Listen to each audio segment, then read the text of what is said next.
Alright, everybody, welcome back. If you're new to my content, I am a React content creator. I react to everything from brain rot, YouTube, drama, bullshit that numbs the mind, to basketball content creators, to the current day basketball climate. So, if you like that type of shit, if you like to hear somebody yap, go ahead, like, comment, subscribe, and I will do that for you. So, with that out of the way, let's get this shit started. Today, we're going to be reacting to the Mavericks already regret trading Luka. I talked about the Luka trade back in my crash out video. I talked about the Luka trade as far as like Jimmy High Roller's thoughts on it and how that probably didn't end up going the best they could go in that route. Like if you want to trade Luka, that's fine. It's not fine, right? It's not fine. But if you're gonna do it, at least get the whole farm and the animals, but they got a cow. Sorry, that's rude to Anthony Davis, but you get what I'm saying. They got one animal, and it was a bad trade. But now we're going to see what Lowe has to say as far as Anthony Davis being injured. I'm pretty sure Gafford's injured. I'm pretty sure Lively's injured.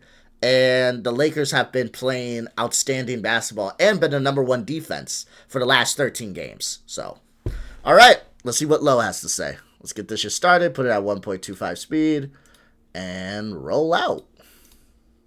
Everyone is claiming could be the worst of all time somehow continues to get worse. For those who may be living underneath a rock, about a week and a half ago, the Dallas Mavericks decided to trade their 25-year-old superstar that just led them to the NBA Finals to the Los Angeles Lakers, and in return, you would assume they receive a massive haul of draft picks, but no. They received a 31-year-old Anthony Davis, a rising two-way guard in Max Christie, and just one draft pick. Just one. Crazy. Which didn't let many people to question why exactly would they do this trade, especially because the Lakers had more than just one draft pick to give out, and they certainly could have also added someone like Dalton Connect or Austin Reeves in this transaction as well. But then there was also a subsection of people that knew that this was a bad trade, and we were just sitting here counting down the days to figure out how long was it going to take for the Mavericks and that front office to regret the trade that they decided to commit to. And it seems as if like that day is sooner than later. As a matter of fact, it feels as if like the regret is rather immediate, because what happened over the past 3 to 4 days has not only made an already really bad trade even worse, but potentially could have immediate ramifications that will impact what this team is going to look like this year, and potentially what a lot of people are speculating what's going to happen in the following years as well. What exactly do I mean by this? Well, A, Anthony Davis has already been ruled out for an indefinite period of time. So over the weekend, Anthony Davis was cleared to make his Dallas Maverick debut against the Houston Rockets on Saturday.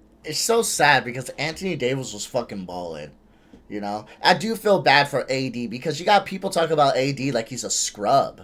You got people talking about AD, right? Like he was nothing. I agree that this was a bad trade, but I don't think it was a bad trade because AD's a bad player. I thought it was a bad trade because Luka is worth a lot more than a 31-year-old Anthony Davis, who may be playing all-star level, who is an all-star, but you definitely could have gotten more. You couldn't gotten an Anthony Davis along with like a Dalton. I bet you if you wanted this to look like a good trade, this would have been a good trade. A few picks, Anthony Davis, Dalton Connect, Austin Reeves, and a Vanderbilt.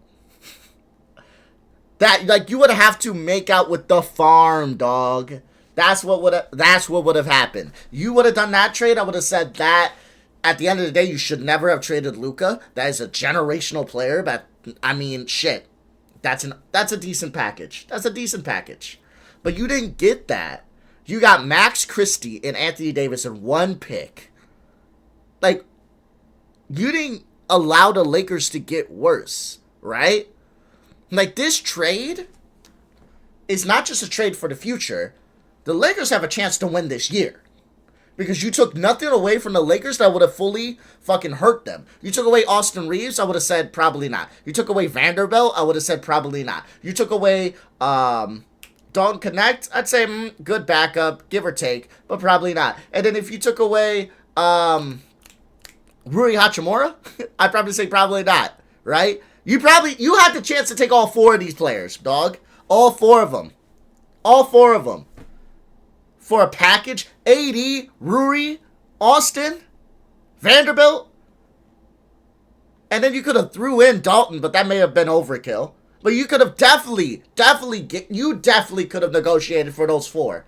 And then you would have hurt the Lakers because they lost a chunk of their team, a very important pieces of their team, a very good chunk of their team. So I would have definitely said there's no way the Lakers can do anything at all. Missing Vanderbilt, missing Rui, missing Reeves, and missing AD. There's no way. But you know, their future is intact, and we'll see what they can build on the offseason and moving forward with Luka Doncic. But you didn't do that. You guys were Max Christie, and you traded AD. That's all you did. So now, of course, the trade's going to look a lot more fucked because the one superstar player you got in return, I'm not saying Vanderbilt and Reeves are superstar players. I'm saying they're great role players. The one superstar player that you traded is down. And no one's looking at, well, Max Christie is healthy. No one's saying that. Saturday, which as a Laker fan was a bit surprising. And the reason why I said it is because I've been following Anthony Davis all season long, in particular leading up to this trade, and it was widely known that AD not only was not going to play any more games leading into All-Star break, but it was also questioning if he was even going to be available for All-Star weekend as well, because he was dealing with an abdominal strain. Now, you could certainly argue that he was going to be cleared and healthy and ready to go, but there was certainly no need to rush him out on the floor due to the severity of his injury, and on top of that, he was dealing with a foot injury all season long. Matter of fact, this foot injury was lingering from last season as well, and it was impacting him during the Olympic run as well. So rushing AD out to the floor quite literally made no sense at all. But here we are. Yeah, rushing out AD out to the floor shows you that Dallas cares more about optics than they do their players. They rushed AD out into the floor to say, hey, we got a great player, guys. Please love us, please love us, please love us. When you could have traded for, like I said, the 4 players. I'm not going to keep hounding that point. You could have traded for 3 more players, 3 key role players from the Lakers. You could have sat AD and had those 3 key role players play in your games and bring in like that love for you. They're gonna hate you because Luka's gone, but at least start to sway them towards your side. Like, okay, these are decent pieces. I mean, fucking Austin Reeves dropped 45 points on the Pacers a few nights ago, dog. You could have gotten more. You didn't. And you want to rush AD out there. And I just feel bad for AD, dog, because he's not a scrub. He's not.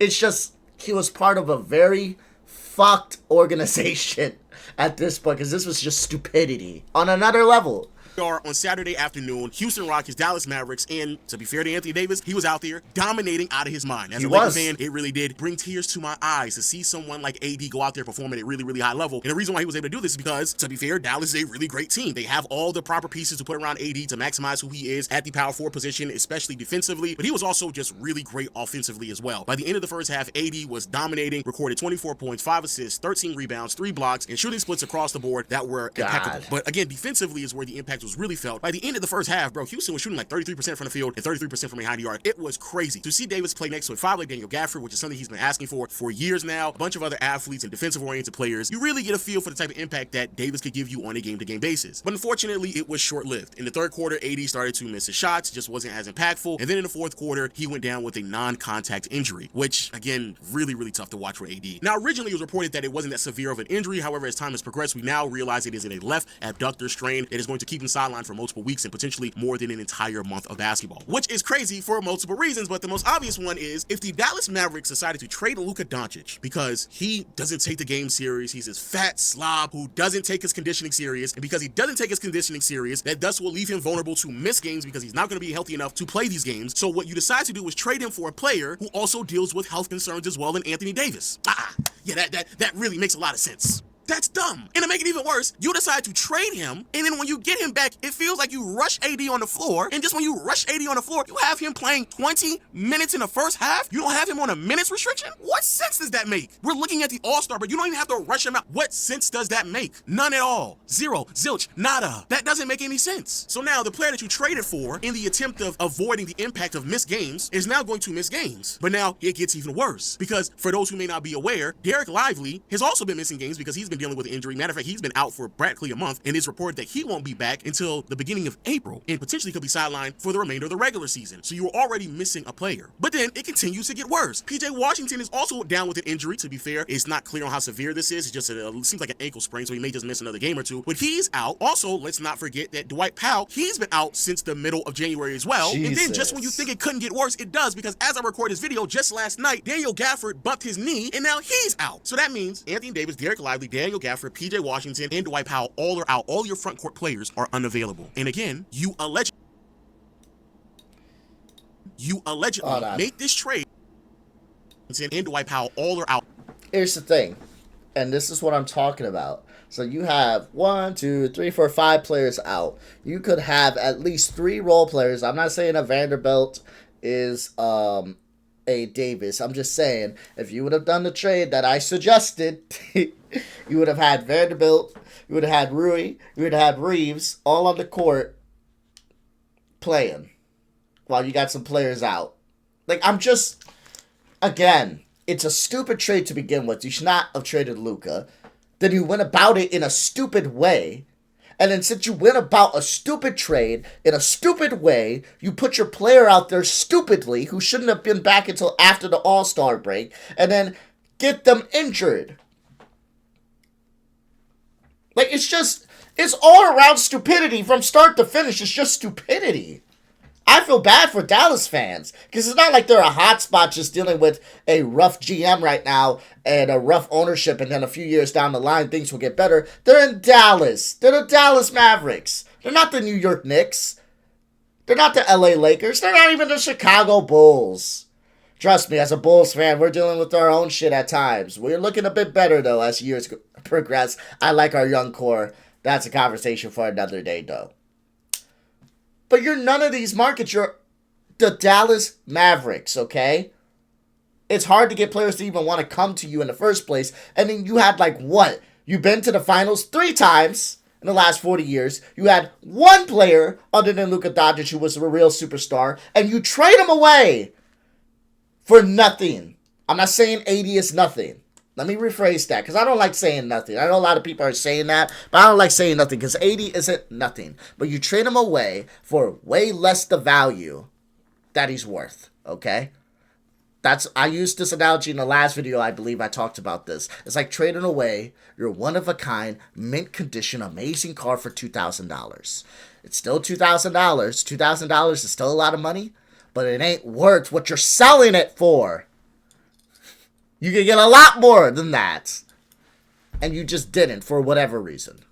All your front court players are unavailable. And again, you allegedly made this trade to avoid the impact of missed games, but here we are, and the player that you traded for, not only is he out, but all your other bigs are out as well. Wowzers. Now, why exactly is it so impactful? Well, of course, having Anthony Davis not available as well as everybody else is going to be very damning, but if this is an organization that believes they can maximize the window that they're in right now by having AD, it's going to be very difficult to do with him being out, as well as this team fighting for a play-in position, which is the second reason. I have no idea why people thought they were having this big brain moment over the weekend about, oh, this trade, it really wasn't that bad. It really was even. You had a bunch of people believing that the Dallas Mavericks all of a sudden were the second best team in the Western Conference, which in some capacity I could see that maybe being true. But the reality is that it's really hard for anybody to even buy into that when the Dallas Mavericks are all the way in the 8th, 9th, 10th seed, potentially 11th now, due to the amount of games that are going to be missed from Daniel Gafford, Derek Lively, and now Anthony Davis. And just so I have the facts straight in front of me, as I record this video, the Dallas Mavericks have a record of 28-26. They are the 8th seed in the Western Conference, 16 games behind the Oklahoma City Thunder. But the Sacramento Kings are only a half a game behind the Mavericks, and so are the Golden State Warriors, 2 teams that have made improvements during the deadline. So they could easily overcome the Mavericks in the standings if you have all of these players who are not available. And this is very damning because, again, if the whole reason why you believe I needed to make this trade so I can best maximize this window that I believe I'm currently in, well, one of the years seems as if like it's going to be lost now because you might not be able to maximize this window in and of itself due to the injuries that you are now sustaining. So not only is AD now injured, which is really, really tragic, and again, I think that it's a lot of malpractice going on out in Dallas, but now due to AD's being injured as well as a bunch of other front court players, you now have jeopardized your positioning in the standings, and you're already so low in the playoff route that you potentially are going to miss not only the playoffs, but also the play-in. But in my opinion, the biggest concern that came out over the weekend is what the Mavericks owner decided to come out and say in terms of all of the rumors that have been circulating around the organization deciding to go down this path and make the trade, moving off of their 25-year-old superstar. Patrick Dumont sat down with a newscast out in Dallas and had by far, and I do mean by far, the dumbest quote I think I might have ever heard in my life from an owner, someone who's a decision maker who you can clearly tell he doesn't know what he is doing. Team Governor Patrick Dumont spoke with the Dallas Morning News and seemed to take a shot at the former superstar. Jordan, Bird, Magic, Kobe, Shaq, they worked really hard every day with a singular focus to win. And if you don't have that, then it doesn't work. Oh. What are you talking about? What are you talking about? Like, yeah, Luka was a little chubby. Sure. Luka is a little chubby. Okay. For a basketball player. Not for an average person. For an average person, Luka's in some great shape. I mean, look at me. But yeah, sure. Luka's a little chubby. What does that have to do with his work ethic? I know that may sound a little contradicting, like, well, I mean, he was a little chubby, is he working hard? Took y'all to the playoffs. Played, like, amazing minutes in the playoffs. He doesn't shrink. It's not like he's James Harden, great in the regular season, and then as soon as the playoffs start, he just shrinks down. He doesn't. He plays great. He plays amazing in the playoffs. Took y'all to the finals. The finals! And you're saying, oh, well, all these guys, all these legends work hard. If you're not going to work hard, we don't want you here. Really? Really? Oh my God. It's so sad because it's like, okay, you truly feel that way. No one else feels that way. Everybody else sees Luka as a workhorse who is a motherfucking stud. So whatever, you may feel that way, but that goes back to what I said before. Why the fuck did you trade him for scraps? Scraps. Sorry. Again, because I keep talking. I say scraps. AD's not scrap, but same analogy like I said before. Like $2,000. Money is money, and it's still great. But you could have gotten a lot more, okay? Jesus. This is so... malpractice. I agree this is malpractice, okay? Just like pushing AD out there to just get him in front of people, to get them to shut up when he should not have been out there. And of course, AD's a grown man. He could have said no. But AD's also a player. He's not going to think fully about his health. I'm not saying that he's not going to think about his health, but if he feels like he's okay, he's going to go out there to play. But if the doctor told him, you may feel like you're good, but you're not going to be able to fucking play until the end of the All-Star break. That's when you'll be able to play.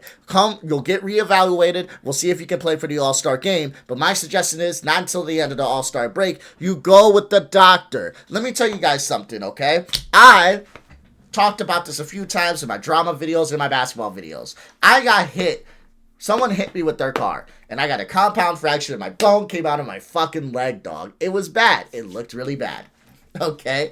As far as the doctor talking to me, I had to do multiple surgeries. I had to wear a cast, and then I had to turn that. It was like an X thing. It was a weird thing on my leg, turn that into a walking boot. And he told me, my doctor told me when I went from all that shit to the walking boots, do not walk without the walking boots until you are reevaluated with me 2 months from now. I will tell you, like the first month with the walking boots, I obviously felt like I needed it. But I will say, like 2 weeks before I went to go see him, I thought I was ready to go.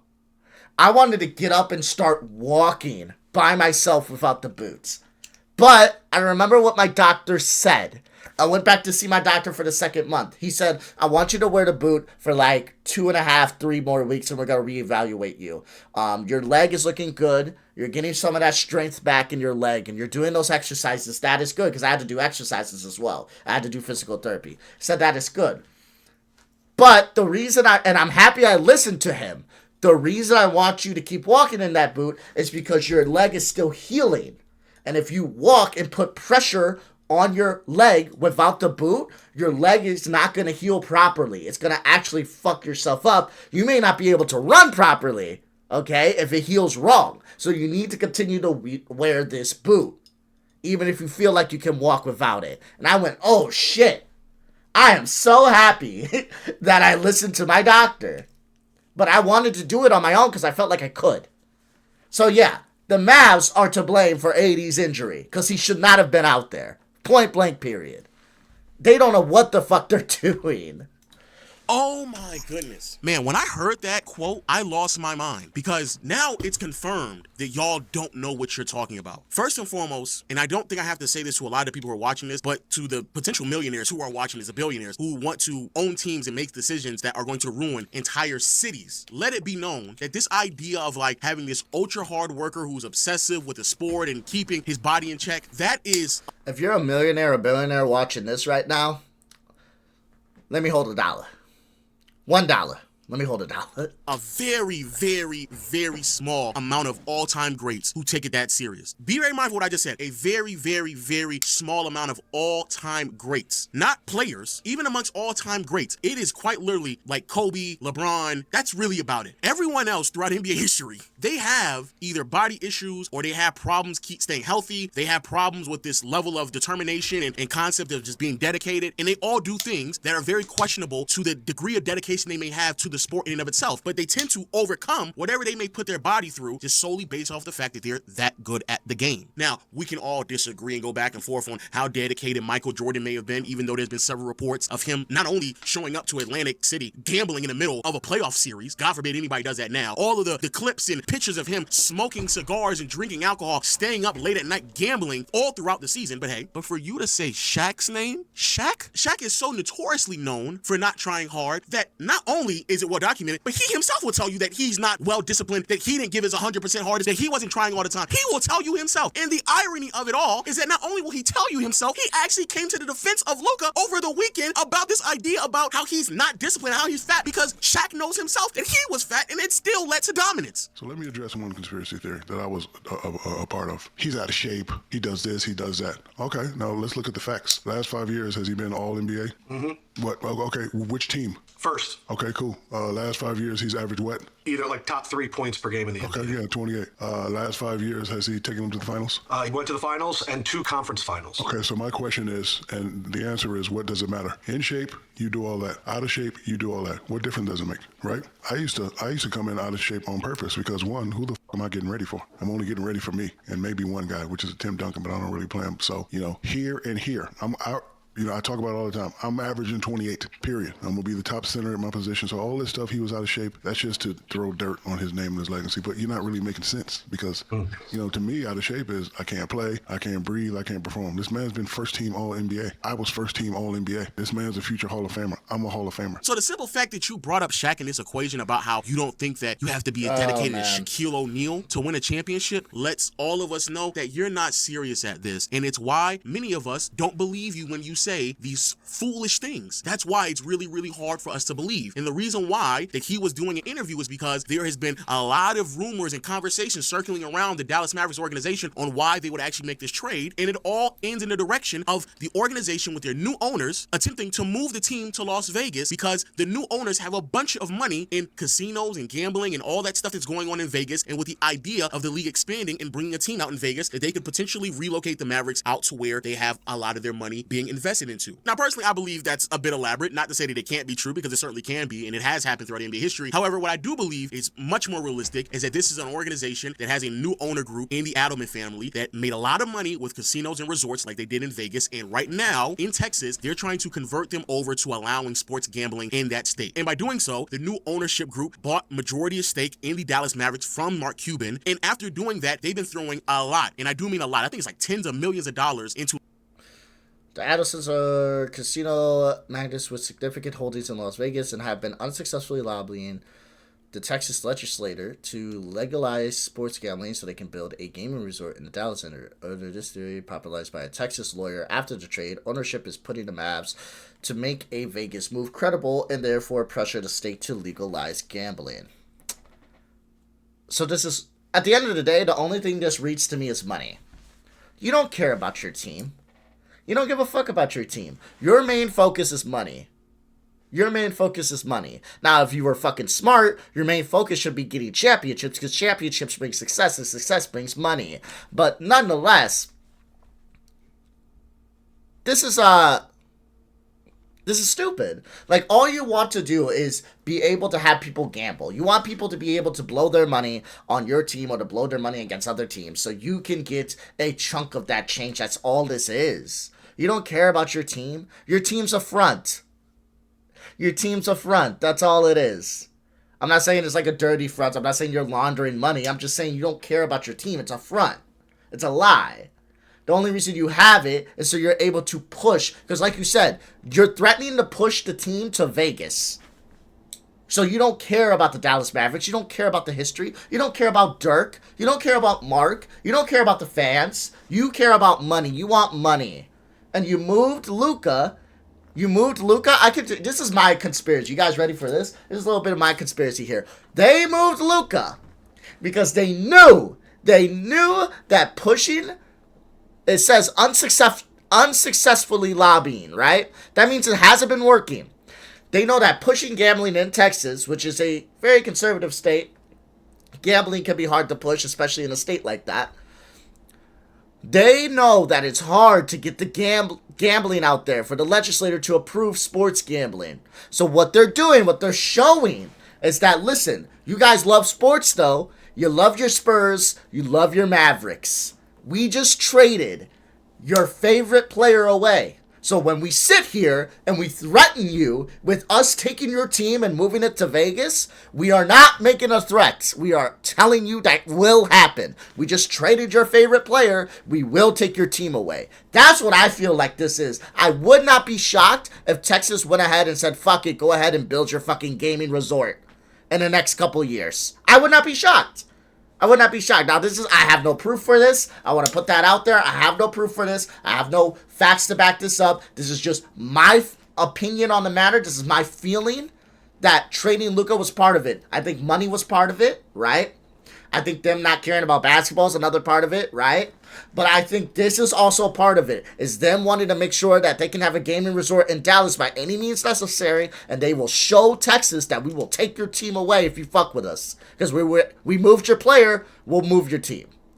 To lobbyists to try to change laws to allow casinos and gambling in Texas. And by doing so, they would then be able to build a new arena that they have been very open about doing so. And in this new arena, it would have casinos and a resort. Now, a lot of people have sat there and told people, hey, they've already failed at this. They're not going to be able to bring it back up into another 2 more years, which is fair, and that's 100% true. However, have you not noticed that all of the decisions that they've been making with these players all reside in a 2 to 3 year window? Have you not noticed that? If you go look at the financial structure of all the players on the roster, almost all of them come off of the books in 2027, which is 2 years from now, when they would just so happen to circle back around trying to legalize gambling in Texas. Anthony Davis, his last guaranteed year in his contract is 2027. Klay Thompson, last guaranteed year, 2027. Najee Marshall, Max Christie, Derek Lively, all 2027. Caleb Martin's last guaranteed year under his contract is 2027. Now, that may be a bit of a conspiracy theory. However, I think that it's not a coincidence that everyone they decided to trade for, bro, they all come off the books in 2027. And I also think that it's not a coincidence that when speaking about Luka, it's not just the fact that they believe he's not going to be able to lead them to a championship, despite the fact he led them to a finals appearance last year, but it's also the fact that if he stayed on that team, he will be eligible for a supermax contract, and that contract would exceed beyond 2027. And if you try to make that level of financial commitment, not only are you setting yourself up to more than likely be a second tax saver team where you're spending upwards of $200 million on these rosters, but more importantly, you wouldn't have the financial leverage to continue to throw endless amount of money at these politicians to lobby them to make sure you can get your casino bill passed. And even if you want to bypass the conspiracy theories, it's still crazy that within a week after you making the trade, the player that you receive in the trade, your grand prize, the idea of you don't want Luka on your roster because you want to avoid missed games because he doesn't take conditioning serious, but you trade him for a player who is known to miss games. He immediately gets injured in the first game where for whatever reason you didn't have him on a minutes restriction. Then everybody else gets injured in your front court as well. You're battling for a playoff spot in a tough Western Conference, and the teams below you all made trades during the deadline that made them better, so it's going to be easier for them to overcome you sooner than later. Bro, this is a disaster. This is an utter disaster. But hey, that's the update there. Please let me know your thoughts in the comment section below. I really want to know what you think about the whole conspiracy theory about how they are potentially purposely ruining this organization so they don't have to make any steep financial commitments just in case they need to throw even more money in terms of lobbying to try to pass the bill so they can build their casino up. Or what do you just think in general about the idea of trading Luka Doncic for Anthony Davis and where this organization has quickly found themselves in? Because quite literally in one day, their entire plan has just gone to shit, at least for this season. I mean, that's a bit crazy. But yo, those are my thoughts. Let me know yours in the comment section below. Hit the subscribe button, notification bell. And until next time, I'll see you all later.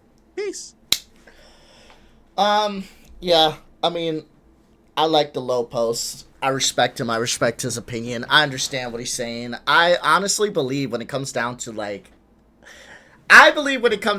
this whole bullshit, the trade, I truly think when it comes to the Dallas trade, they're only looking out to what's going to help their pockets. They're only looking out to what's going to help them become multi-billionaires. That's all they care about. That's all they want.